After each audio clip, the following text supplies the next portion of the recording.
Hi everyone, Ken Ross here, and I'm a business consultant that specializes in cost reduction for companies with a quick question here for you. Have you ever thought investing in something to actually save money? Now, let me explain what I mean by that. As a cost reduction consultant, we're always looking for the best way to optimize certain things. And it certainly may think that it's counterintuitive to spend more money to save money, but that's exactly what you need to consider when you do this, right?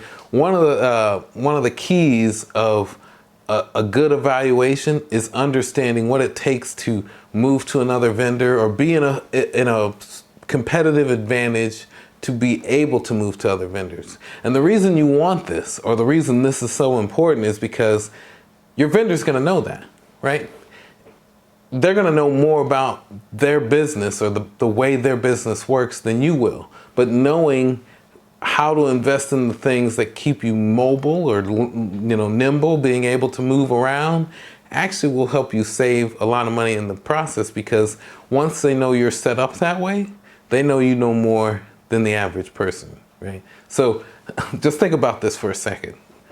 For telecom, for instance, I have always been the type, and I've maintained this since cell phones existed for me, right? I invested in cellular technology when it first came out, and all the phones were coming out, and everybody was crazy about the smartphone revolution, right? When it first came out with the BlackBerry phones, and eventually the iPhone came along, and your touchscreen phones, and all that stuff really got to be crazy. Now, the best way to go about saving the most money in those times wasn't to listen to your vendors like Verizon or AT&T go on and on about the latest and greatest phones and how they're going to give you these discounts to invest in these phones, because what you would end up doing, and most people know this, right, but they still did it, was they got the deal that they wanted on the phone, but they didn't get the deal on the service.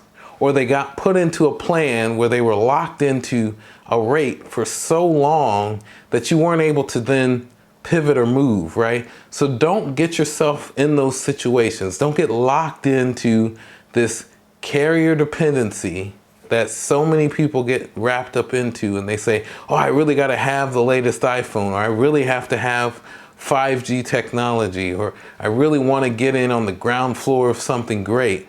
Well, getting into something like that could lock you into something that you don't want long term. So you have to consider that. One of the things I highly suggest to pretty much anyone that's trying to do this in telecommunications, say for instance you're an HVAC vendor, right? And you have many different people out in the field, and you send them out in trucks, and you furnish their trucks with supplies and things like that. You don't lease supplies, right? You don't have a warehouse of supplies that you don't own, right? And that you're making payments on. You own the inventory, right? Why not own the inventory of your phones, right? Every one of those phones is an investment in your telecommunications expenses, right? You need to be in a place where, say, Verizon or AT&T or T-Mobile or whatever wireless provider of your choice decides to change up how services is going in a particular area. Or they say they want to improve service, but they've moved on to greater technology, and you have antiquated phones, wireless phones, and you're locked into these long plans because, hey, I have to pay all this money to get out of this phone, only to sign another deal and get into another 2-year battle with technology. If you actually owned those phones or owned those devices, you could find a better network.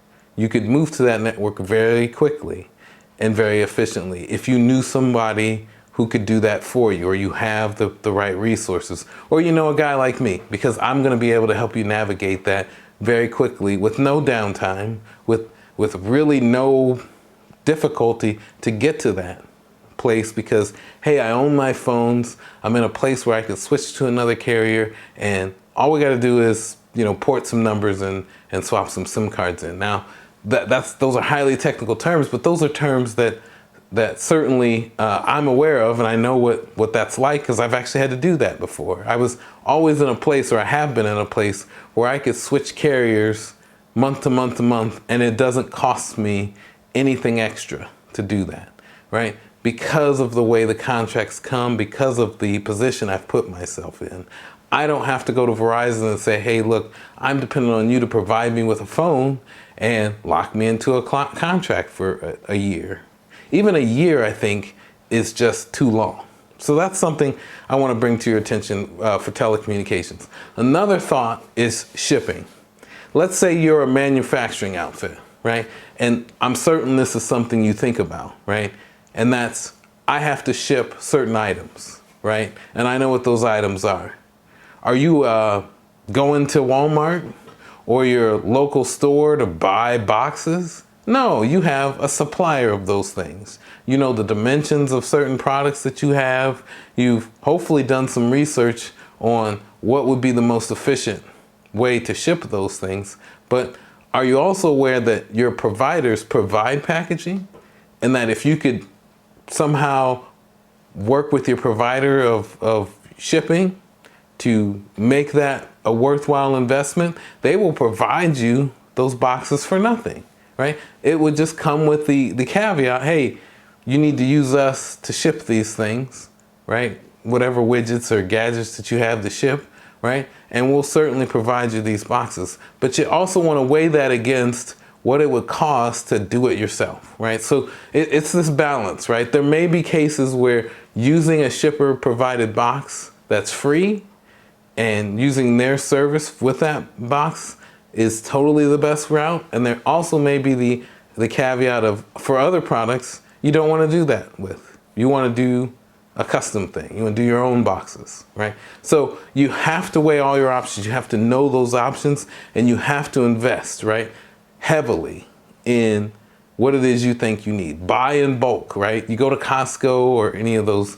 big box places like Sam's Club or BJ's, and you buy a bunch of stuff in bulk. Why? Because Costco knows, or Sam's Club knows, that if you buy things in larger quantities, the manufacturer of those goods will give them discounts, and they can pass those discounts on to you, and you'd be more likely to buy those on a regular basis, right? Because, hey, I don't want to have to look for another place to get toilet paper when it's available to me, and it's a perishable item. I store it, I put it in my house, right?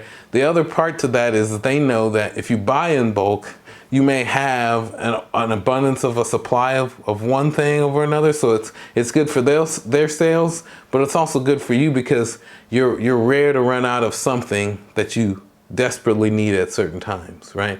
Just think about the Costco example again, right? If I bought toilet paper and every time I went to Costco, I thought, well, I don't know if I have enough toilet paper or not. It's not going to be a problem if I have too much because I'm going to use it anyway. The same with shipping materials, the same with boxes. They may provide this stuff for free, and it may be worth it to invest in a bulk, load of this stuff. And it really helps their brand and loyalty, right? They're going to see this as an investment in your business as well. So definitely weigh those options when it comes to saving money and how to invest some money, right, in certain parts of your business that can help you save money in the long term. So that's what I have for today. I hope you've enjoyed what I had to say. I'd love to hear your thoughts about that. Love to hear how you save money by investing in certain things. I do have many other examples, and I may talk about those things. I have talked a little bit about NFC and how that saves businesses money. And I'll put the card on this side of the screen for you for that video. And I want you to check that out and think about this, right, when it comes to NFC. And I'll say this very briefly. NFC has been around for quite some time. I graduated from the University of Nebraska in Omaha, actually, in 2004, and I started working for the largest payment processor in the world. That's why I say it is. It's the largest payment processor in the world. And NFC was in its infancy stages when I started there, right? So this technology is proven, and in this video that I'm providing you a link to, or that the link was provided to you here, it talks about why investing in NFC will help you save money. So think about these things as you're going about your cost reduction journey and how that best works for you. Are there investment opportunities? Let me know in the comments section below. I'd love it. Also, subscribe to this channel. I would love to see more subscribers. I'm trying to grow my subscriber base and get the word out that, hey, this guy's out to really save people money. I want to help 52 businesses this year in 2022 to save money on their business expenses. And I don't care what it costs me. So please comment down below if you've saved money using any of my tips, any of the things that I've mentioned here, because I'm keeping track of these things, and I certainly would love to celebrate with you in the comment section. I'd also love it if you could like this video and share it with your friends. It's a good way to get the word out, really helps me out, raise awareness of what I'm trying to do on this channel, and really gets, like I said, gets the word out, really gets me amped up to want to do more things. And then lastly, let me know some other topics you'd like me to cover. I'd love to cover other topics in business that, you know, I may not know too much about. I love doing the research. I graduated with a degree in information technology, and details really do matter to me. So I spend a lot of time looking at different details and why this matters over this. I can't even buy a pair of pants, honestly, at a store without at least really understanding, I don't know, who the manufacturer is, the quality or the care that's taken in the garments, things like that. I spend some time, probably more time than I should, doing some research, trying to figure out if it's a worthwhile investment. But I think when it comes to cost reduction, it's something that really helps me. When it comes to business, it certainly does help me to spend the time understanding something and then how best to optimize that for businesses. So something I really want to do. So comment in the comment section below. Would love to hear that.